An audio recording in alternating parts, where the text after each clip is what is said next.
So hello everyone, welcome to Lavania classes. आज हम solutions chapter जो है उसका पार्ट 2 करने वाले हैं, जिसमें कि हम सॉल्युबिलिटी टॉपिक के बाद से पढ़ने वाले हैं। और अगर आपको कोई भी डाउट हो उससे रिलेटेड तो डाउट सेक्शन खुला हुआ है, आप डाउट बता सकते हैं। मैं पर्सनली एक स्टूडेंट का डाउट जाके देखूंगा और उसको अपनी तरफ से क्लियर करने की पूरी कोशिश करूंगा।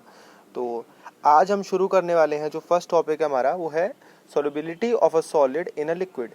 तो इसमें हमें ये देखना है कि एक सॉलिड जब एक लिक्विड के अंदर डिसॉल्व होता है तो इसकी सॉल्युबिलिटी किन किन बातों पर डिपेंड करती है और आखिर ये सॉल्युबल किन लिक्विड्स में होता है। तो सॉलिड एंड लिक्विड की सॉल्युबिलिटी में आप किसी लिक्विड के अंदर सॉलिड को डालेंगे तो पहली बात जो मेन होगी वो ये होगी कि दोनों का नेचर कैसा है। क्योंकि एक जनरल रूल रहता है in chemistry, in cases of a solvent and a solute, कि लाइक डिजॉल्व्स लाइक।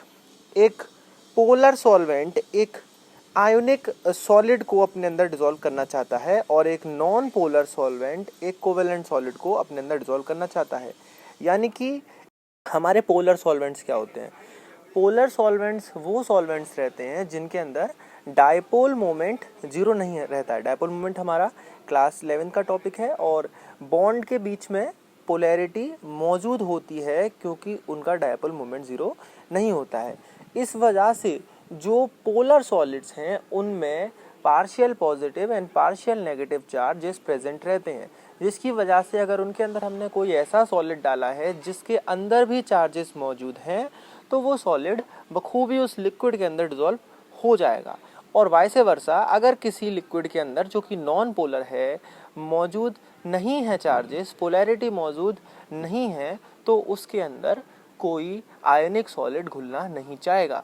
एक बहुत अच्छा हम केस देखते हैं कि सॉलिड का तो नहीं दे रहा पर मैं एक जनरल आपको केस बताता हूँ कि कभी आपके हाथों पर पेंट लग जाए तो हम उसको वाटर से रिमूव नहीं कर सकते। ग्रीस अगर हमारे हाथों पर लग जाए तो वो ग्रीस वाटर के वॉशिंग से हमारे हाथों से नहीं निकलता।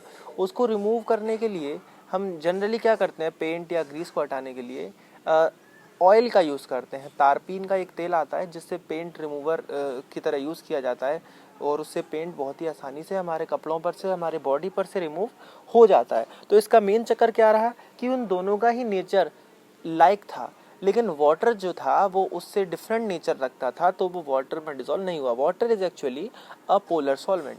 और ये जितने भी हम ऑयल्स वगैरह देखते हैं, हमारी ईथर होती है, बेंजीन होती है, ये सब नॉन पोलर टाइप के सॉल्वेंट होते हैं।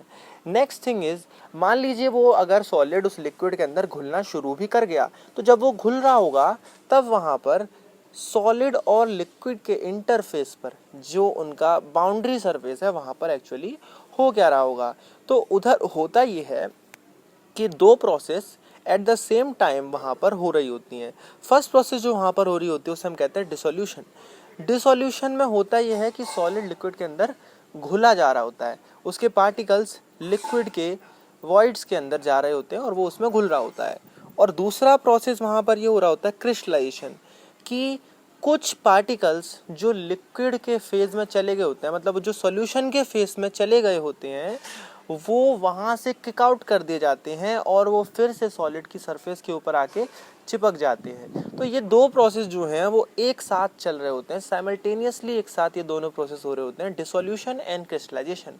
और ये जो दो प्रोसेस हैं ये एक तरीके से एक रिएक्शन के फॉरवर्ड और बैकवर्ड फेसेस हैं। डिसोल्यूशन अगर हमारा फॉरवर्ड रिएक्शन है तो क्रिस्टलाइजेशन हमारा वही का बैकवर्ड रिएक्शन है। दोनों रिएक्शन की रेट्स अलग अलग पॉइंट्स पर अलग अलग होती हैं। एट द बिगिनिंग जब हम लिक्विड में सॉलिड को घोलना शुरू करते हैं तो डिसोल्यूशन प्रोसेस जो है वो फास्टर पेस पर चल रहा होता है, क्योंकि लिक्विड के अंदर, सॉल्यूशन के अंदर उस टाइम पर lesser amount of solid particles वहाँ पर प्रेजेंट रहते हैं, तो घुलना तेजी से होता है। जैसे जैसे सॉल्यूशन के अंदर लिक्विड सॉल्यूट पार्टिकल्स बढ़ते जाते हैं वो वहाँ से बाहर आना शुरू कर देते हैं और क्रिस्टलाइजेशन की रेट उसके साथ साथ बढ़ती जाती है। एक पॉइंट ऐसा आता है जिस पॉइंट पर दोनों ही रिएक्शंस की रेट जो है वो इक्वल हो जाती है, इक्विलिब्रियम वहाँ पर स्थापित हो जाता है, बोलो इक्विलिब्रियम का एस्टेब्लिशमेंट हो जाता है। और उस पॉइंट पर उस सॉल्यूशन के अंदर फर्दर मोर सॉल्यूट हम ऐड नहीं कर पाएंगे। At that point the solution becomes a saturated solution, जो मैंने पहले एक जगह पर डिस्कस किया था, पर मैं स्पेसिफिक नाम लेना भूल गया था, saturated solution, because I was waiting for this point. यहाँ पर क्या होता है, वो पॉइंट जब फर्दर मोर कोई भी सॉल्यूट उस सॉल्यूशन के अंदर ऐड नहीं हो पाए तो उस सॉल्यूशन को हम सैचुरेटेड सॉल्यूशन कहते हैं। और जब एक सैचुरेटेड सॉल्यूशन बन जाएगी उसी पॉइंट पर हम उसकी सॉल्युबिलिटी को भी चेक कर पाएंगे। सॉल्यूशन हमारी सैचुरेटेड हो चुकी है। आफ्टर दैट हमें ये देखना है कि उस सॉल्यूशन की जो सॉल्युबिलिटी है वो किन किन फैक्टर्स पर डिपेंड करेगी। First and most important factors जो सॉलिड लिक्विड केस में रहता है वो है टेम्परेचर फैक्टर। और टेम्परेचर फैक्टर हमने बेसिकली अपनी डेली लाइफ में बहुत अच्छे से एक्सपीरियंस किया है in case of A sugar solution. जब आप एक शुगर सॉल्यूशन बना रहे होते हैं तो ल्यूक वार्म वाटर अगर आपके पास है तो डेफिनेटली हम उस वार्म वाटर में ज़्यादा शुगर को घोल पाएंगे। और ठंडे पानी में कभी भी हमारे घर वाले शरबत हमको नहीं बनाने देते हैं। पहले पानी में चीनी घोली जाती है एंड आफ्टर दैट उसमें बर्फ़ का एडिशन किया जाता है, क्योंकि हर किसी को पता है कि कम टेम्परेचर वाले पानी में शुगर का डिसॉल्यूशन नहीं होता है। इसके पीछे का मैं रीज़न बता दूं, जो आपका डिसॉल्यूशन का प्रोसेस है वो एक एंडोथर्मिक प्रोसेस होता है, यानी चीज़ को घुलने के लिए हीट की या एनर्जी की ज़रूरत पड़ती है। तो जैसे जैसे आप पानी का टेम्परेचर बढ़ाते जाते हो, होता ये है कि उस पानी में more and more solute dissolve होना शुरू कर देता है, because dissolution is an endothermic process and vice versa. जो क्रिस्टलाइजेशन है वो एक्सोथर्मिक है। तो दोनों ही रिएक्शन के केस में टेम्परेचर का ज़्यादा होना फेवर करेगा सॉल्यूट के उसके अंदर घुलने को। तो हम इजीली, और एक और बात हम जानते हैं कि बहुत ही ज़्यादा टेम्परेचर बढ़ा दें तो चीनी तो फिर भाई घुल के उसको चाशनी बना देती है, पानी में शुगर घुलती ही जाती है। और अगर हम टेम्परेचर घटा दें उसी का तो वही चीनी उस पानी में नीचे क्रिस्टल्स फॉर्म कर लेती है, यानी वो सॉल्यूशन के फेज से दोबारा से बाहर आ जाती है। यानी सेकंड प्रोसेस हावी होने लगती है टेम्परेचर कम होने पर और चीनी और ज़्यादा घुल नहीं सकती है। तो एक जो इसका हम जनरलाइजेशन करके बोल सकते हैं वो ये है कि सॉल्यूशन की solubility in case of a solid liquid solution temperature के बढ़ने के साथ साथ बढ़ती है और टेम्परेचर के घटने के साथ साथ घटती है। So it is directly proportional to the increase in temperature. Okay, very simple. अगली बात कहेंगे हम इफेक्ट ऑफ प्रेशर, लेकिन इसका यहाँ पर कोई भी सिग्निफिकेंस नहीं होने वाला है, because on application of pressure ना ही सॉलिड ना ही लिक्विड कंप्रेस होते हैं। नियरली दोनों में से किसी में भी कंप्रेशन नहीं होता। इतना तो नहीं होता जितना मैटर करे, कंप्रेशन उनका मैटर नहीं करता है। तो उस केस में इफेक्ट ऑफ प्रेशर भी नेग्लिजिबल होता है, या हम बोले कोई इफेक्ट नहीं पड़ता है। ओके, अगला जो टॉपिक है वो है हमारा solubility of a gas in a liquid. अब बात करी जाए कि गैसेस लिक्विड में डिसॉल्व होती कैसे हैं और होने के बाद उनकी सॉल्युबिलिटी डिपेंड आखिर करती किस पर है। तो बात तो ये है कि गैसेस जब पानी में डिसॉल्व होती हैं तो हमें वो दिखती नहीं है, ठीक है। सॉलिड घोलते हो, आप घोल रहे होते आपको दिखता है, लेकिन गैसेस जब डिसॉल्व होती हैं वो हमको दिखती नहीं है। लेकिन ऐसा नहीं है कि जो नहीं दिखता वो होता नहीं है, गैसेस लिक्विड में डिसॉल्व होती हैं। और ये एक बहुत ही ज़रूरी प्रोसेस है for our environment, for our aquatic life. जो पानी में रहने वाले जितने भी जीव जंतु हैं वो उसी डिसॉल्व्ड ऑक्सीजन का इस्तेमाल करके सांस लेते हैं। एक मज़ेदार बात बताता हूँ, जब मैं छोटा था तो मेरे टीचर ने मुझसे पूछा कि अरे ये बताओ कि ये एक्वेटिक एनिमल सांस किससे लेते हैं। तो मैंने उनको बोला कि सर ऐसा होता होगा, जो H2O के अंदर ऑक्सीजन रहती है वो उसका इलेक्ट्रोलाइसिस कर लेते होंगे, उससे सांस लेते होंगे। देन ही टोल्ड मी कि ऐसा नहीं है, पानी में ऑक्सीजन डिसॉल्व रहती है और वो उस डिसॉल्व्ड ऑक्सीजन का इस्तेमाल करके सांस लेते हैं। अगली बात है, अदर गैसेस भी पानी में डिसॉल्व रहती हैं। ऑक्सीजन तो बहुत ही कम डिसॉल्व होती है, लेकिन कार्बन डाइऑक्साइड उससे ज़्यादा क्वांटिटी में पानी के अंदर डिसॉल्व रहती है। इसी चीज़ को स्टडी किया हेनरी ने, और हेनरी ने इसे स्टडी करके एक लॉ फॉर्म किया। हेनरी ने बताया, उनका जो जनरलाइजेशन था वो ये था कि अगर पानी में हम कोई गैस को डिज़ोल्व करते जा रहे हैं तो ऑन एप्लीकेशन ऑफ प्रेशर वो गैस उसमें और ज़्यादा घुलती जाती है। और ये हम आराम से देख सकते हैं कि पानी का जो लिक्विड का सरफेस है, मैं पानी बोल रहा हूँ, लिक्विड का सरफेस है, उसके ऊपर कोई गैस है, अगर उस गैस को मैं कंप्रेस करता जाऊँगा धीरे धीरे तो वो गैस के जो पार्टिकल्स हैं वो लिक्विड की सरफेस के ऊपर और ज़्यादा प्रेशर लगाते जाएंगे और उसके अंदर क्या हो जाएंगे, वो डिज़ोल्व हो जाएंगे। तो जितना ज़्यादा प्रेशर उतना ज़्यादा गैस का उसके अंदर डिसोल्यूशन होगा। क्योंकि इसमें भी हम देखें तो पुराने वाले टॉपिक की तरह यहाँ पर भी दो प्रोसेस चल रही होती हैं। वो गैस एक तो उसके अंदर डिज़ोल्व हो रही होती है और साथ साथ उसके पार्टिकल्स लिक्विड के अंदर से एस्केप भी कर रहे होते हैं। ठीक है, क्या देखेंगे, जो हेनरी ने जो लॉ बनाया इसके लिए, हेनरी ने जो स्टेटमेंट दिया वो दिया कि the solubility of a gas in a liquid is directly proportional to the partial pressure of the gas present over the surface of the solution और लिक्विड। हेनरी का कहना ये था कि जो गैस की सॉल्युबिलिटी है वो डिपेंड करेगी उसके पार्शियल प्रेशर के ऊपर, कि उस गैस का जो पार्शियल प्रेशर है आखिर वो कितना है। पार्शियल प्रेशर टर्म यहाँ पर क्यों यूज़ किया जा रहा है, क्योंकि हो सकता है कि वहाँ सरफेस के ऊपर एक से ज़्यादा गैसेस हों और हमें उसकी सॉल्युबिलिटी का मतलब सिर्फ उसी के प्रेशर से है, तो हम पूरे का प्रेशर ना लेके सिर्फ उसका ही पार्शियल प्रेशर ले लेंगे। तो हेनरी का कहना ये था कि गैस का जितना ज़्यादा पार्शियल प्रेशर होगा गैस की सॉल्युबिलिटी भी उतनी ही ज़्यादा होगी। तो हेनरी लॉ दे दिया गया। हेनरी लॉ के देने के बाद डाल्टन जो उन्हीं के स्टूडेंट थे उन्होंने इसको मॉडिफाई करके अपने वर्ड्स में पेश किया और उन्होंने जो इसका मॉडिफाइड फॉर्म पेश किया वो था कि the mole fraction of a gas in the solution is proportional to the partial pressure of the gas in the solution. वहाँ पर सॉल्युबिलिटी को हटा के मोल फ्रैक्शन टर्म को यूज़ कर लिया है। दोनों बातें एक जैसी हैं कि जितना ज़्यादा सॉल्युबिलिटी होगा उतना ही ज़्यादा मोल फ्रैक्शन होगा। तो उनका कहना ये था कि गैस जितना ज़्यादा पार्शियल प्रेशर डालेगी गैस की सॉल्युबिलिटी भी उतनी ज़्यादा होगी, या बोला जाए तो मोल फ्रैक्शन भी उसके अंदर उतना ही ज़्यादा होगा। लेकिन आप जब ये मोल फ्रैक्शन को देखेंगे तो वो बहुत ही छोटे अमाउंट में मिलेगा, क्योंकि गैस का मास बहुत कम रहता है in comparison to its volume. इसलिए गैस जब उसके अंदर डिज़ोल्व हो भी जाएगी ना तो वो बहुत ही माइन्यूट क्वांटिटी में डिज़ोल्व रहेगी। तो यहाँ पर हम जो मोल फ्रैक्शन वाला फॉर्मूला भी यूज़ करेंगे उसमें भी एक मॉडिफिकेशन करके पढ़ेंगे आगे। तो अब जो लॉ था उसका स्टेटमेंट क्या आ गया हमारा, pressure would be directly proportional to the mole fraction of the gas, यानी P directly proportional to chi. Then इसका जब हम प्रोपोर्शनैलिटी का सिंबल हटाएंगे तो हमारा कांस्टेंट जो यहाँ पर कैलकुलेट करके निकाला गया वो निकाला गया हेनरी लॉ कांस्टेंट, जिसको नाम दे दिया गया KH।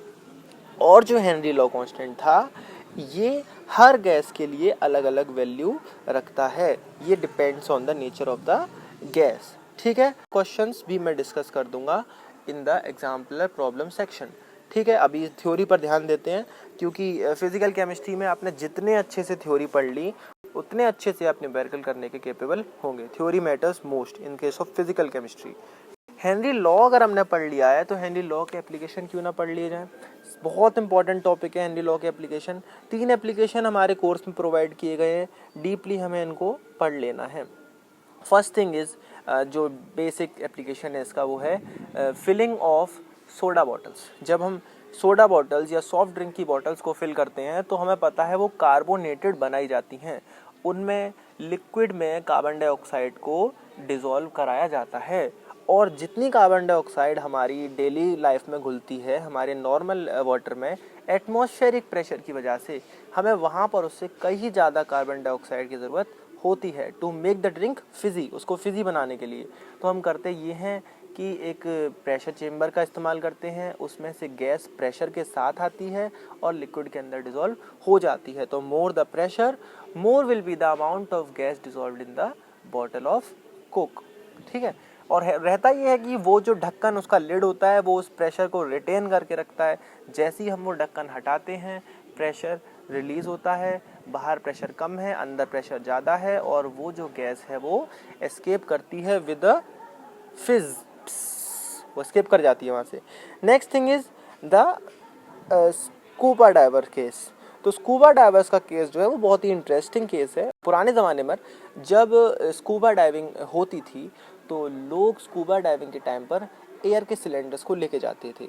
नॉर्मल एयर को कंप्रेस किया जाता था, उनके सिलेंडर में भरा जाता था और उनको स्कूबा डाइविंग के लिए भेज दिया जाता था।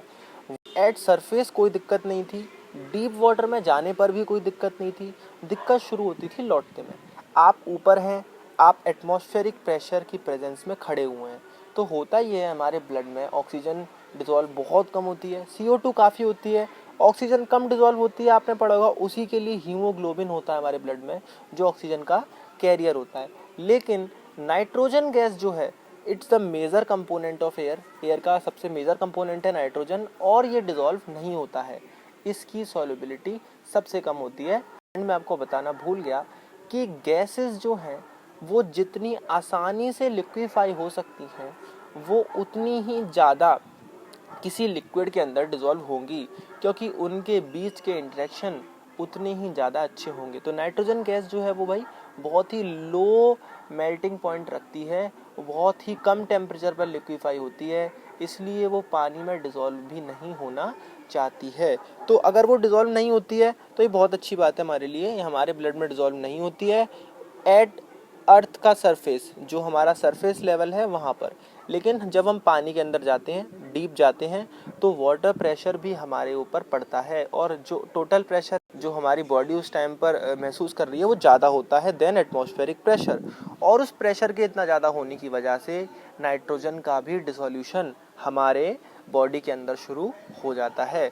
जब हम रिटर्न कर रहे होते हैं तो वहाँ भी हेनरी लो लग जाता है, प्रेशर घटा, गैस की सॉल्युबिलिटी भी घटी, और वो जो गैस है वो सॉल्यूशन फेज से बाहर आना शुरू कर देती है। सेम वे एज जब हमारी कोल्ड ड्रिंक की बोतल का प्रेशर रिलीज होता है तो वहाँ से गैस फिज करके बाहर आती है, ऐसे ही जब हमारी बॉडी के अंदर नाइट्रोजन का प्रेशर रिलीज होगा तो वो भी विद अ फिज हमारी ब्लड वेसल्स में बाहर आना शुरू कर देगी, और ये एक बहुत ही ड्रास्टिक कंडीशन पैदा कर देता है।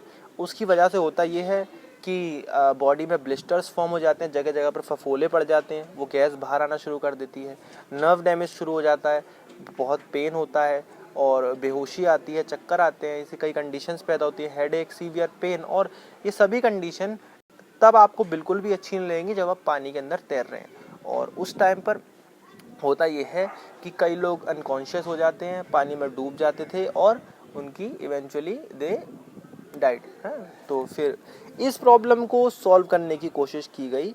लोगों ने सोचा कि चलो प्योर ऑक्सीजन फिल कर देते हैं, नाइट्रोजन को हटा ही दो, बट ऐसा पॉसिबल नहीं है। अगर आप उसके अंदर प्योर ऑक्सीजन फिल कर दोगे तो ये मैंने पढ़ा है कि ऑक्सीजन की ज़्यादा कंसंट्रेशंस भी हमारे लिए जो है टॉक्सिक होती हैं। बहुत ज़्यादा कंसंट्रेशन में भी ऑक्सीजन को लंबे अंतराल तक ब्रीथ नहीं कर सकते हैं। ठीक है, ऑक्सीजन का 21% जो है वो हमारा स्वीट स्पॉट है।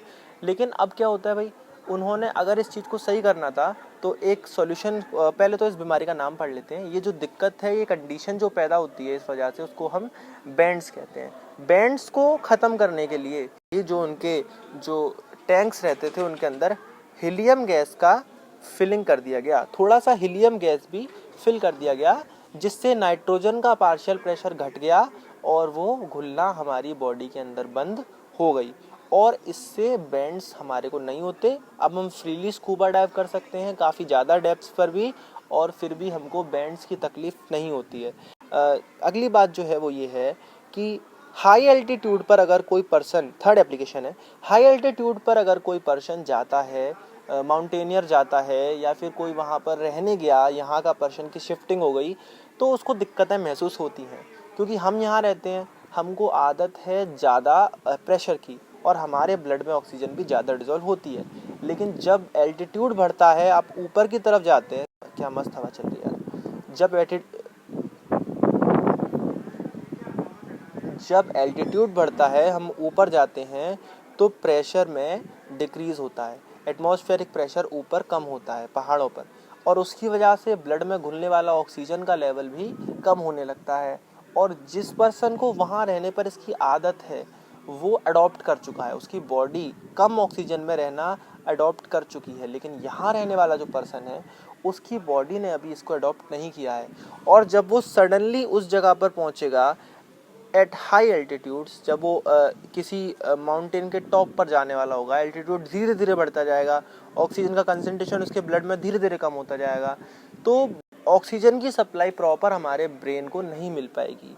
एट दैट पॉइंट क्या होता है, इससे दिक्कतें होती हैं, हम वीक होने लगते हैं, अनकॉन्शियसनेस आती है, थिंकिंग एबिलिटी हमारी कम हो जाती है, और कई ऐसे सिम्टम्स होते हैं जिससे हमको वहाँ पर कई क्लाइंबर्स को वहाँ पर लौट के लाना पड़ता है। और देखा होगा आपने, नोटिस किया होगा कि वहाँ माउंटेनियर जो जाता है वो ज़्यादातर अपने साथ एक रहने वाला, पहाड़ पर रहने वाले पर्सन को साथ में अपना साथी बना के ले जाता है, क्योंकि उसको वहाँ की आदत है, वो वैसी कंडीशंस को बियर कर सकता है, तो अगर उनको दिक्कत होगी तो वो उसको रेस्क्यू कर सकता है। तो इसीलिए इस प्रॉब्लम को कहते हैं एनॉक्सिया।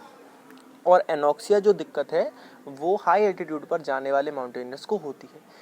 हेनरी लॉ की एप्लीकेशन एक one of the most important topic है इस चैप्टर के। आपको तीनों ही एप्लीकेशन पता होना चाहिए। ज़्यादा से ज़्यादा सबसे ज़्यादा ये बैंड्स और एनॉक्सिया पूछे जाते हैं 2 या 1 नंबर में, और ये अच्छे से आपको पता होने चाहिए। Next thing is effect of temperature. Temperature का रहता ये है कि अगर आप गैस का टेम्परेचर बढ़ाओगे या उस सॉल्यूशन का टेम्परेचर बढ़ाओगे तो जो आपकी गैस डिसॉल्व हो रही है उसकी सॉल्युबिलिटी घटेगी। लिक्विड के केस में सॉल्युबिलिटी बढ़ती थी और गैसेस के केस में उनकी सॉल्युबिलिटी टेम्परेचर के बढ़ने पर घटती है, क्योंकि इनका डिसोल्यूशन एक एक्सोथर्मिक प्रोसेस है और ये टेम्परेचर के बढ़ने के साथ में घटता है। और इसी वजह से अगर आप एक गैस को डिसॉल्व करते टाइम पर टेम्परेचर को इंक्रीज करेंगे तो सॉल्युबिलिटी घटेगी। आपने देखा गर्म कोल्ड ड्रिंक के अंदर बहुत आपने देखा है कि कार्बन डाइऑक्साइड की अमाउंट कम होती है, और ठंडी कर लेते जब हम कोल्ड ड्रिंक को तो उसके अंदर जो गैस है वो ज़्यादा देर तक हम रिटेन करके रख पाते हैं। इस वीडियो को यहीं पर ख़त्म करते हैं। अभी हमने हेनरी लॉ तक कवर कर लिया जो कि one of the most important topic था। आगे हम रॉल्स लॉ पढ़ेंगे और उसके बाद पढ़ेंगे कॉलिगेटिव प्रॉपर्टी। 4 पार्ट्स में हम ये चैप्टर कवर कर लेंगे। ये one of the lengthiest chapter है पूरे केमिस्ट्री का और one of the most interesting and important chapter भी है। इसके बाद इसके सॉल्यूशंस लेके आएंगे। अभी के लिए बाय। और अगर आपको वीडियो अच्छा लगा हो तो शेयर एंड सब्सक्राइब कर दिएगा, बेल आइकन को प्रेस कर दीजिएगा ताकि मैं आपको फ्यूचर में अपनी अपडेट्स देता रहूं, और साथ ही में लाइक कीजिएगा अगर